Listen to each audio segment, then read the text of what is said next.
So let's talk about changing your reality, getting unstuck.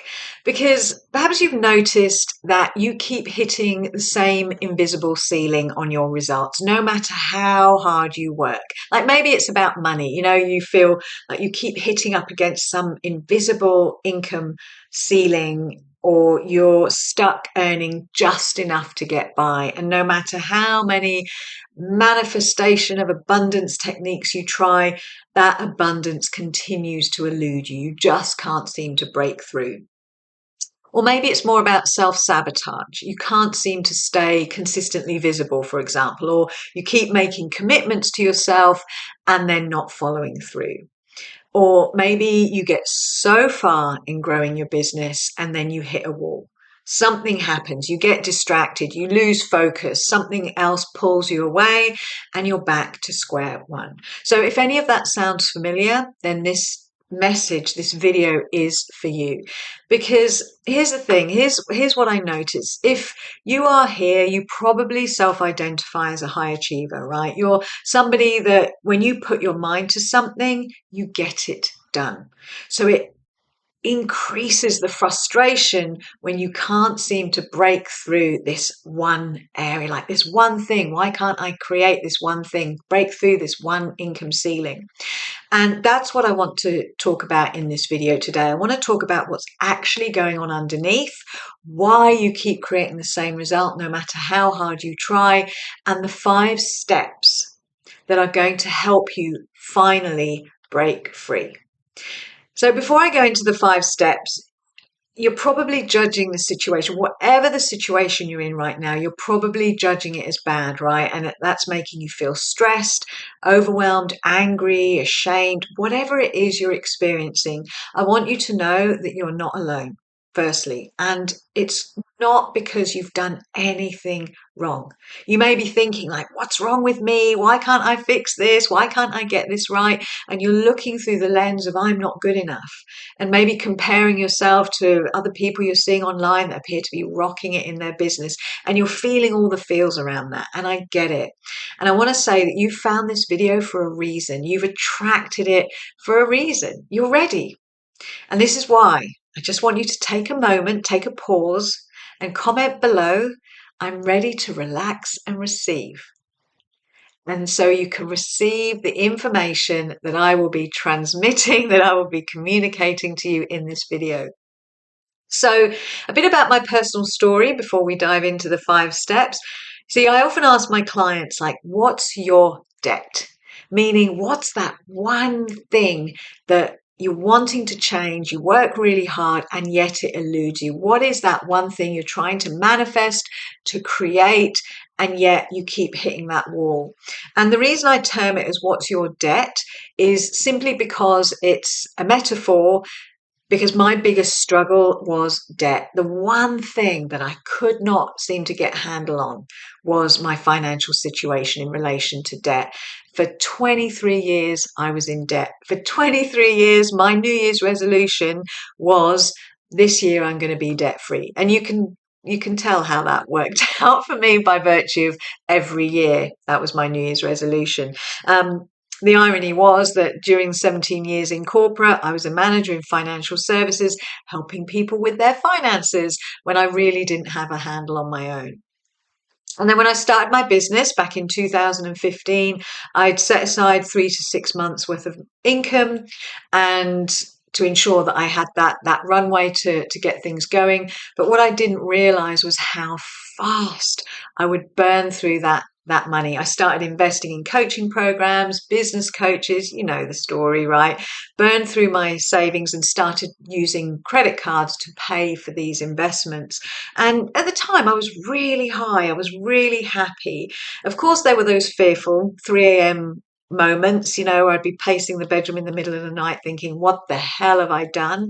But equally, I was so driven, so determined to prove myself, so sort of just, on purpose, that those fear thoughts were quickly quashed.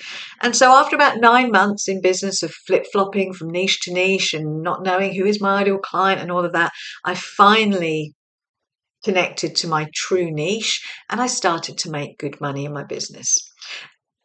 But instead of paying off the investments, I invested more. And at that point, I thought this income will never end. I've cracked it. So I started investing 5 figures in this coach, in that program, in masterminds, 3 day weekends in Boston, $15,000 I paid for a 3 day weekend in Boston. Just thought it would never end. But then, of course, there were the famine months. So during the famine months, I would absolutely freak out, thinking, what the hell? I must be missing something. So I would then invest again out of fear, like I thought I was missing something. I needed the next strategy. And again, I was investing big. And trust me, if people can judge me as being irresponsible or stupid or say, what were you thinking? Throwing money at all these courses and programs. It is nothing on the amount of self-judgment and self-criticism I threw at myself. But, I have a deeper sense that as entrepreneurs, we take risks, right? We take bold action. We put ourselves on the line. Sometimes it pays off. Sometimes it doesn't. And I think what defines us is then what we take from those failures and essentially what is underneath that drive behind the sort of the risks and the bold actions. But that's kind of a side topic. So coming back to my story, over those early years in my business, I was making good money, but it was very much feast and famine. It was an emotional roller coaster. And I was very much focusing on being debt free. A lot of my investments were from that intention of, if I make it with this new strategy I'm investing in, then I'll pay off the debt. And I was implementing budgeting strategies. I downloaded all these apps to help me, but I just couldn't stick at any of them. I was like a yo-yo diet. I'd get so far, feel like I'm making progress, and then fall off the wagon. So it felt relentless. And one of my strategies around my debt was to avoid looking at it. I didn't look at my credit card statements. I didn't know the sum total of how much I owed. And I believed at the time, by virtue of the law of attraction, that if I didn't put any attention there, the debt would somehow disappear. That is not a good strategy. I was actually ignoring and avoiding, which was just perpetuating the problem. So, early 2018, if you'd have met me, if you'd have seen me in early 2018, you would have thought, oh my God, she's so confident. She's showing up on video every day. She's rocking it. She's running these coaching groups and programs. So confident, so having made it. What you wouldn't have seen was what was going on behind the scenes. And that was that I was starting to spiral out of shame around my finances, my debt in particular. And March 2018 specifically, I hit rock bottom. And thankfully, that rock bottom was my grace. However, when people say, when you hit rock bottom, the only way is up. When I hit my rock bottom, I had to get kind of like dragged and scraped along the rocky bottom for a little bit before I then started to rise. But having said that, my rock bottom was I maxed out on my biggest credit card. I was in a famine period. I was using my credit cards to pay my bills, and about £100 payment to my utility bill got declined. And I realized that that was my biggest credit card maxed out, my final and last limit, and that was £18,000 limit on that credit card. And I realized in that moment that I had no other source of credit available to me. I will add, I thought at that point I was about £35,000 in debt, and nobody knew, not my friends, partner, family, nobody knew about the extent of my debt. And how could they? I didn't know the extent of my debt, so how could my friends know or my family? But when that £100 got declined, I fell to my knees. And I'm not talking metaphorically. I mean, I literally hit the deck. I felt the blood drain from my face. I was so sort of overwhelmed with this feeling of being exposed and consumed with shame. And I actually lay on my office floor and just cried for what felt like hours. Then the next day, I was on a call with a coaching buddy of mine. This was really kind of like the turning point. A good friend of mine, we'd sort of reciprocal coached in the past, so we had a good relationship. And she sensed I was agitated. And at the time, I was like this pressure cooker. And I just thought, I know I have to say something. So I told her. I said, I think I'm about 35,000 in debt and it's terrifying and it's crippling. And what her response completely shocked me. It was not what I was expecting. What she said was, "Oh my God, Sanai, you must be so strong. People commit suicide for less debt." And that it was like a pattern interrupt right there. And I was just like, what the hell? I don't even know if that's what she actually said, but when your brain interprets what you need to hear in order to make the change. So after that call, I went and Googled some statistics about debt and suicide. And what I read, that was really the turning point for me. It just absolutely shook me to the core. And I made a decision there and then that enough was enough. I was not going to live like this anymore. And of course, I had no idea how I was going to clear my debt, but I made a decision that I was going to clear my debt in 6 months. I hadn't done it in 23 years with every strategy known to man, but I'd set myself I made a decision. I'm going to clear it in 6 months. Incidentally, I wasn't 35,000 in debt, it was more like 50,000. And because I'd tried everything else, there were two things that I knew specifically in that moment. And those two things were I needed to go within. I tried everything else, so I needed to go within. That was the only place left for me to go and figure out what is going on. So that was the first thing I knew for sure in that moment. The second thing I knew for sure was I needed to focus on what I know to do instead of I don't know what to do. I've tried everything, which was my sort of habitual narrative. So instead I focused on, okay, what do I know? I've been in business for 3 years at that point. I've invested so much in business coaching and the best and strategy and all of this. I know a lot. But in that moment when it came to my debt, even if all I know was to gratitude journal, that's where I was going to start.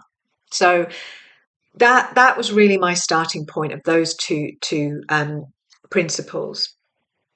So long story short, I cleared my debt in 6.5 months, completely debt free. I transformed my relationship to the debt and money.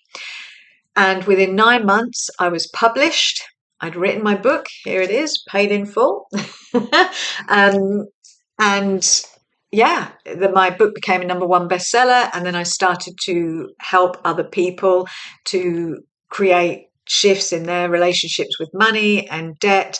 And I didn't work harder. I mean, that was not possible at the time. I was working so damn hard. I couldn't have done anything more without absolutely burning out. And I didn't sell stuff on eBay. A lot of people ask that, did you sell stuff on eBay? I didn't even do that. My experience is universal. And whatever it is that you are trying to change, these principles will absolutely work because the principles are about changing the cause. When you change the cause, you change the effect. So, as I say, no matter what result you're trying to change, these steps will work because they are based on universal principles, they're based on spiritual laws and psychology, and harnessing your true creative power to create whatever reality you choose. And there's a reason you're stuck, and it's not what you're doing that is the problem, it's what's driving the behavior. So I'm going to talk you through those 5 steps that were absolutely transformational for me. And yeah, let's dive in. So I've already alluded to step 1 already. Step 1, you know it. You've got to decide. You've got to make a decision. I thought each year of those 23 years, I had decided. I thought, however, I was still focusing on the external strategy. And I always inadvertently had one foot in the what if it doesn't work camp. So when you make a real decision, it's non-negotiable. You're telling your brain you're not available for any other outcome, for any other alternative. It is done. You create an internal shift when you make a decision. You activate a part of you that moves beyond fear and doubt because you're decided. Indecision, that's where fear and doubt live. Decision, it is done. You mobilize, you activate a next level of awareness and resourcefulness. And I remember a very, very powerful story that I share in my book, Paid in Full, because it was absolutely sort of just a penny drop moment for me was Bob Proctor shares this story, the late great Bob Proctor, about he was coaching this couple, and this couple told him that they were so in love and they had this desire to buy this house on the seafront. That was this dream house, beachfront, sea view, beautiful. And Bob Proctor says, well, why don't you buy it then? And the couple said, well, we can't afford it. Bob said, well, you don't need money. And the couple were confused, as was I when I heard this story first time. I was incredulous, like, what do you mean you don't need the money?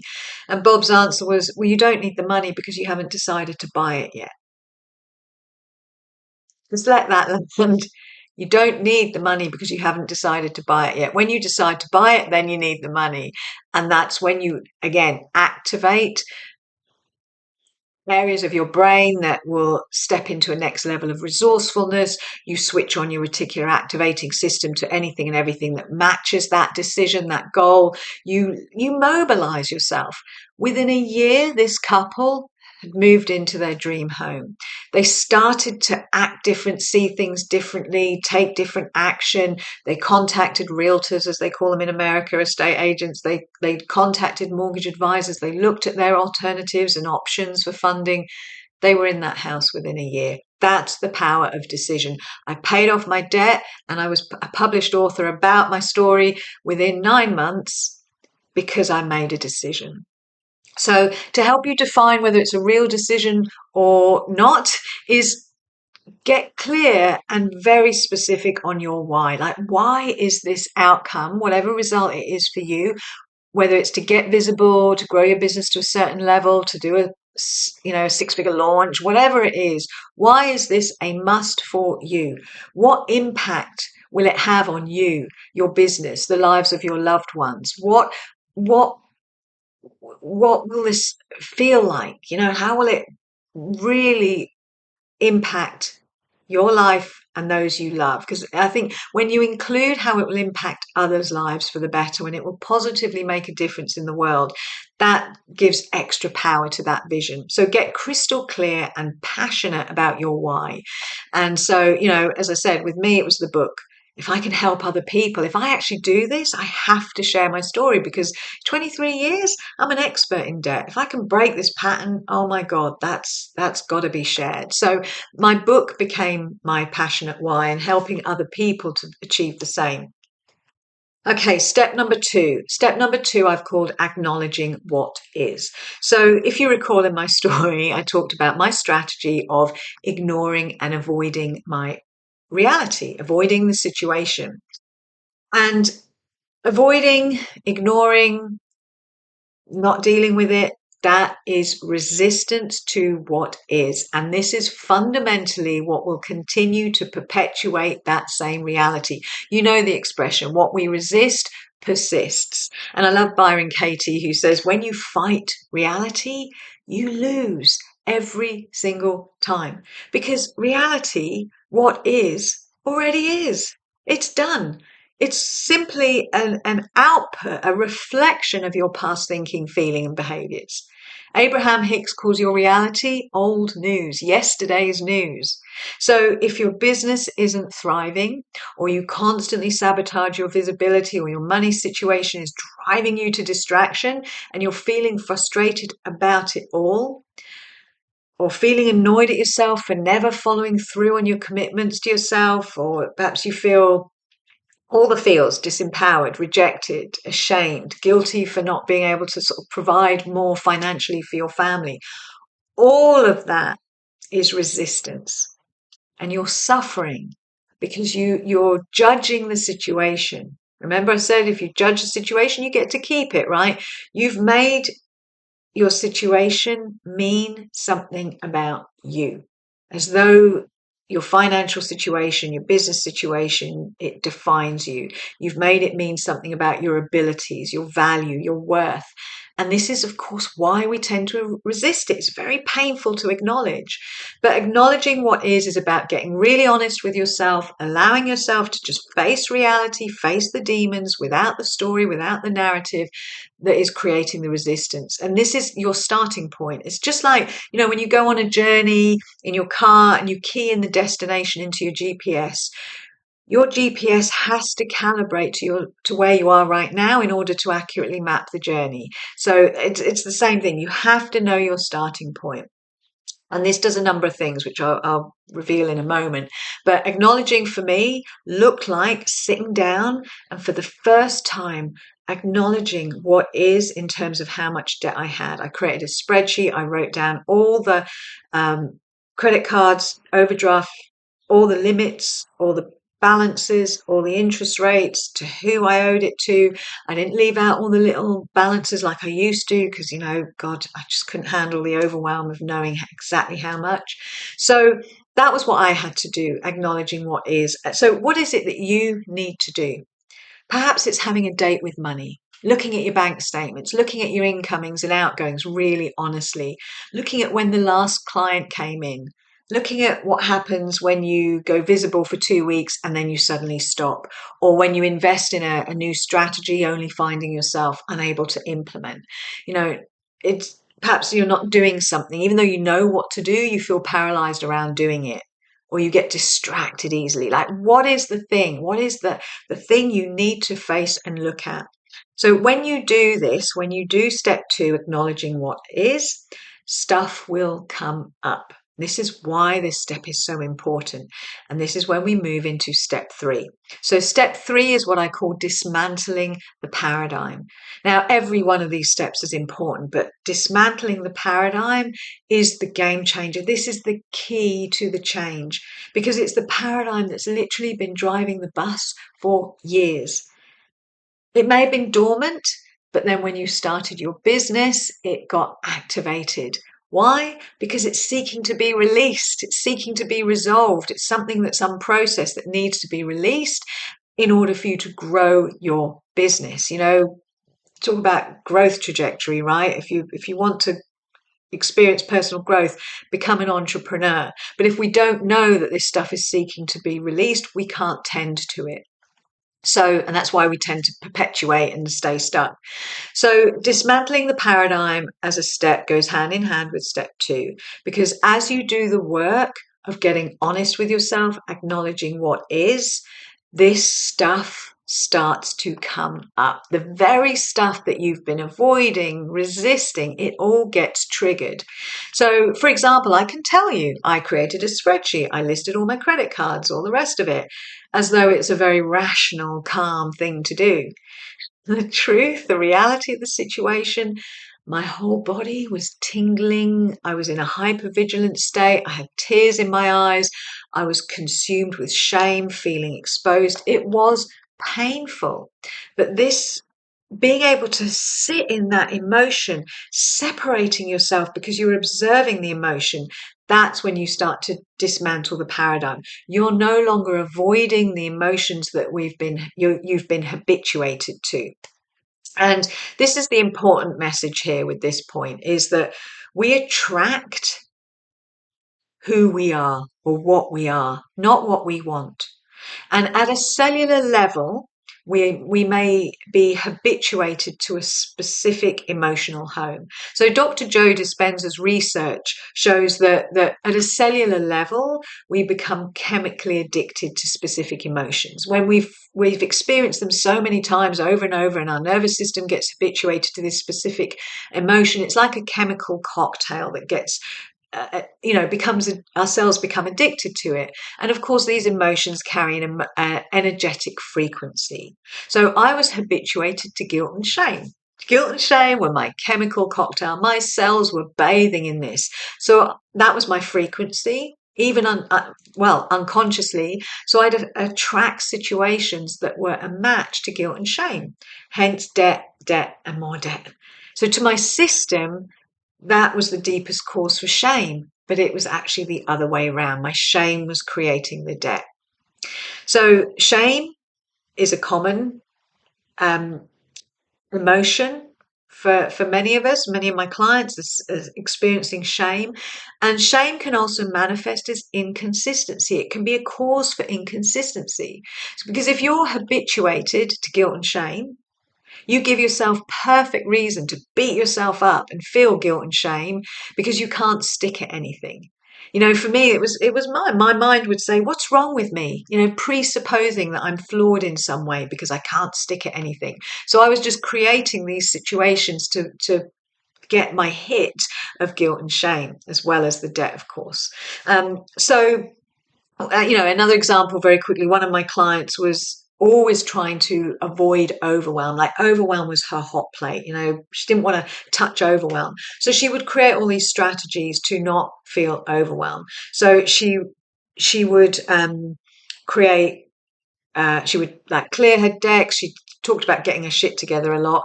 She would create a workable schedule, and that would work for a few days. But because overwhelm was her chemical cocktail, that was the emotion that she was habituated to, after a few days of doing really well and feeling on top of things and really organized, her body would signal withdrawal.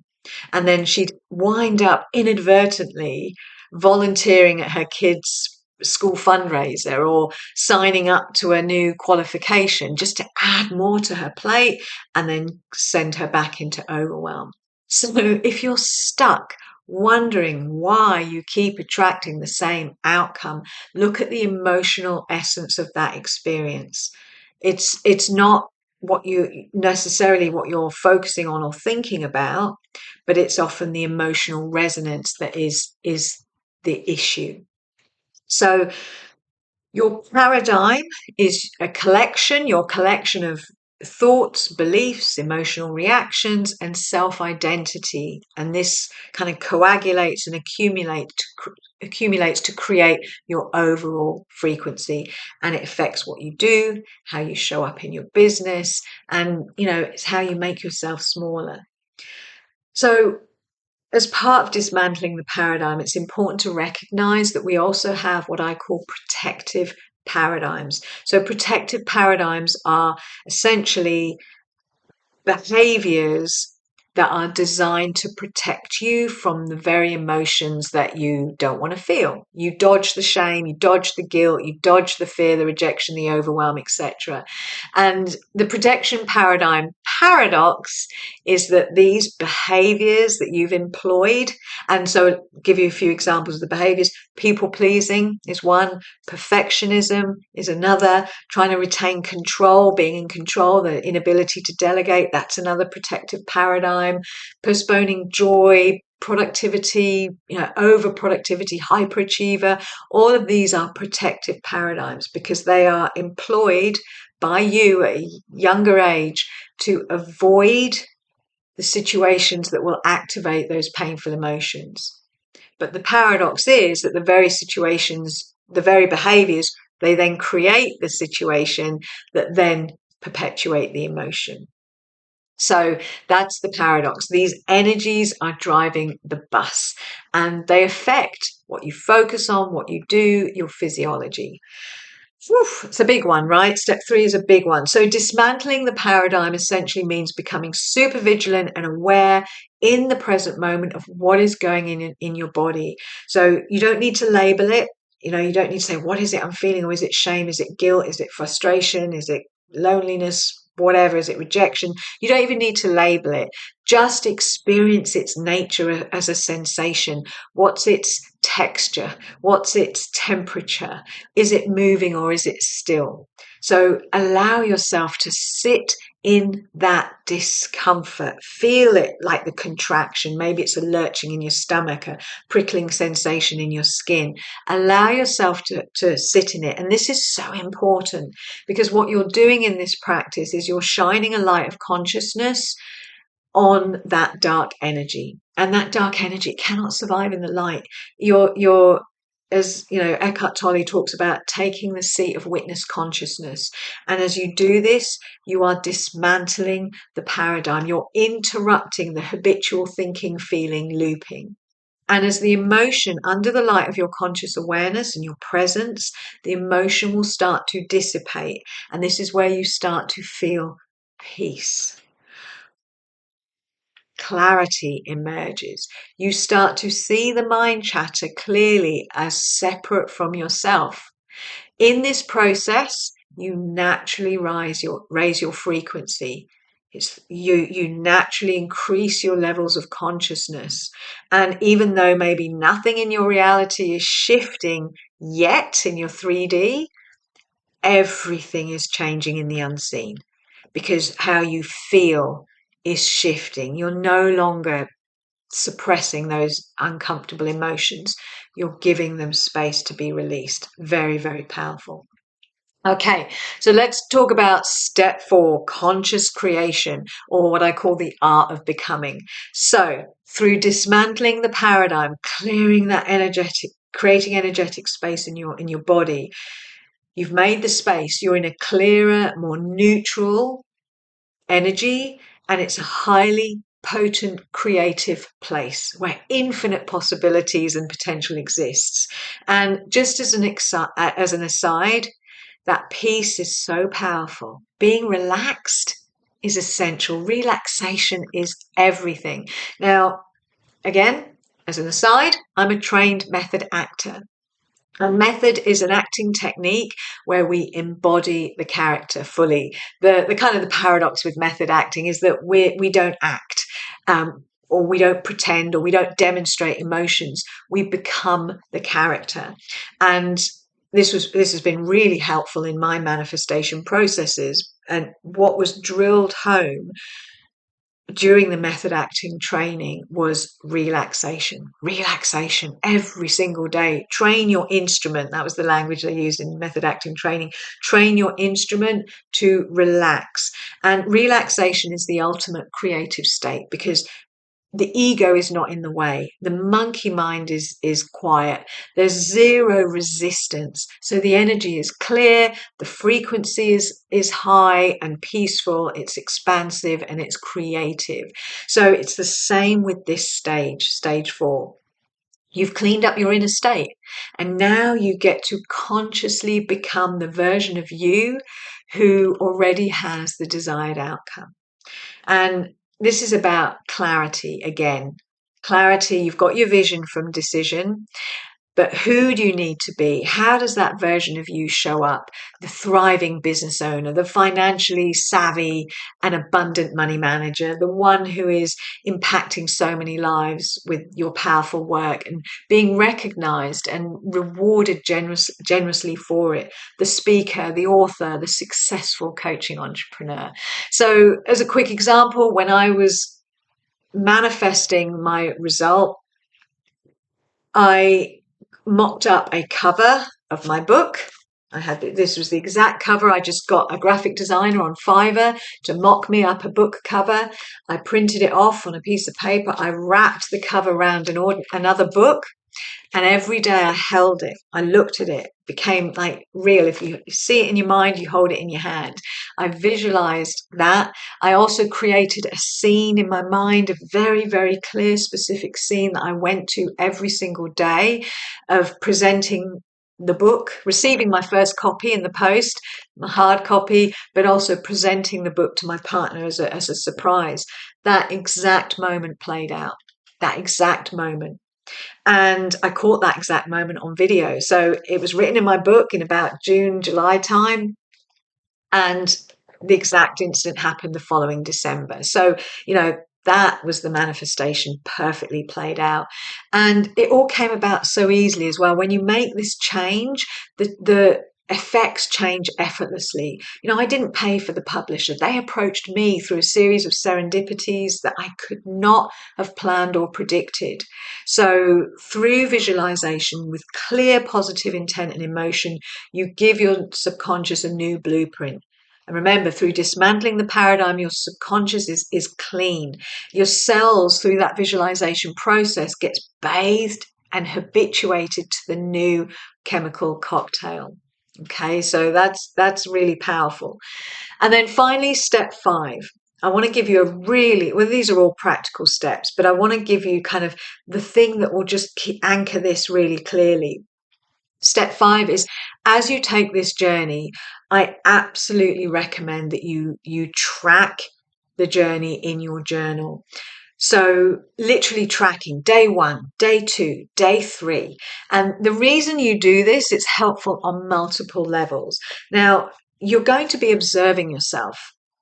And as you're tracking, what you're tracking is your thoughts, your emotions, your behaviors in the context of the thing you're trying to create, to manifest. And it is, when I started my journey, I likened it to being in an experiment. Like I'm putting myself in a petri dish and I'm going to observe my every thought, my every behavior, my every feeling in the context of money and debt and business and all of this as a type of spiritual experiment. And why we track and record this every single day is that, first of all, it keeps you very, very conscious. And that's so key in this process, because you might slip into unconscious patterns occasionally in this process. But if you're recording the moments that you do, you're actively interrupting that pattern. You're actively calling it out. So you can break that pattern earlier and earlier in the process. You're raising self-awareness, becoming more conscious. You're catching the looping thoughts and negative beliefs moment by moment at kind of lightning speed. By tracking as well, you also get to see how much ground you've covered. And I remember David Hawkins talks brilliantly about when you're in personal growth, one of the kind of frustrations, I guess, in personal growth is you always feel like you're just shoveling coal. You know, there's always a shovel of coal that you're working on. And you're always focused on the current shovel of coal, and you forget how much coal you've already shoveled, because all of that coal you've already shoveled is done. It's old news. It's dissipated. It's over. You've grown. So we can feel bad. It's like, oh, I'm still shoveling coal, forgetting how far we've come. So when you track, that's another benefit. It's like, oh my God, I forgot I used to think that. I forgot that's how I used to react. So it's really important to do that. And you're going to feel tempted to slip up or self-sabotage. The mind's going to start telling you, oh, you're wasting your time, give up, you deserve a day off or whatever. So when you actually write that out, you get it out of your head and onto paper. And there's power in that in and of itself, to really catch those sabotaging thoughts and recognize you are not your thoughts. So separating them by writing them down out of your head. Yeah, powerful. Just as an FYI, it's okay to have moments of self-sabotage. They they're natural. Growth isn't linear or perfect, but the real growth, think about this, the real growth happens in how you respond to your own self-sabotaging patterns. When you stop beating yourself up and instead you speak to that part of you that is afraid and say, I love you so much. You're doing so great. It's okay. You're learning something new, and it's okay to get it, play a bum note sometimes when you're learning a new instrument. So when you can respond with love and compassion instead of the old habitual beating yourself up, that's fundamental change, right? At a real deep level. So, wow. Okay. How are we doing for time? Okay. We're coming up to 40 minutes. So thank you for watching this. I hope you found this helpful. Listen, if you found this helpful, please hit subscribe to my channel so you can receive other information like this, other trainings, other inspirations and downloads, and all about helping you overcome self-sabotage, get the clarity, the confidence to grow your coaching business. Hit the like button on this video to support other people to receive this information. And so just as a summary, then, the 5 steps to really help you to overcome a situation that has felt truly sticky, frustrating, disempowering, and really stepping into your role as a conscious creator of your entire reality. Let's go through them quickly one more time. Step 1, you've got to decide. Make a decision. Sever all alternatives. It is done, right? Step 2, acknowledge what is. Stop resisting reality, look face on, and acknowledge with honesty what is your starting point.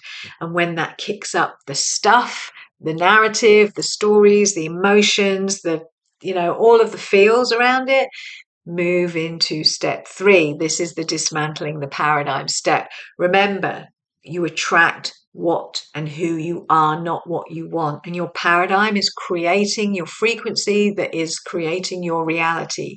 So as you dismantle the emotional content, you create the peace, the neutrality, and the relaxation, which is the optimal creative state. Once you've created that optimal creative state, that peace, then you go into becoming the conscious creator, the version of you who already has that desired result, and really kind of bathe in that positive emotion, that good feeling of already having that outcome. Create that visual, just like I created with my book, and I created, credit card statements where I whited out the balances, put zero balance. My bank statement, I put bigger, more noughts on my balances on my bank statement. So I created all these visuals that helped me to imprint the visual image in my mind. Your subconscious thinks in pictures, so it's really helpful to have that image or moving, that mini movie. And then step 5, track your daily awareness. Progress in your journal. Record the journey, sorry. And as you do that, you will start to see how much you are growing, and you can really celebrate. So I hope you found this helpful. I hope you feel inspired to just take a different action in terms of this result that you're trying to create. If you've got any questions, any comments, please put them below. I love to hear from you. I will respond to everyone. And if you've got any questions, please put them down below in the comments, because it will give me inspiration for future videos.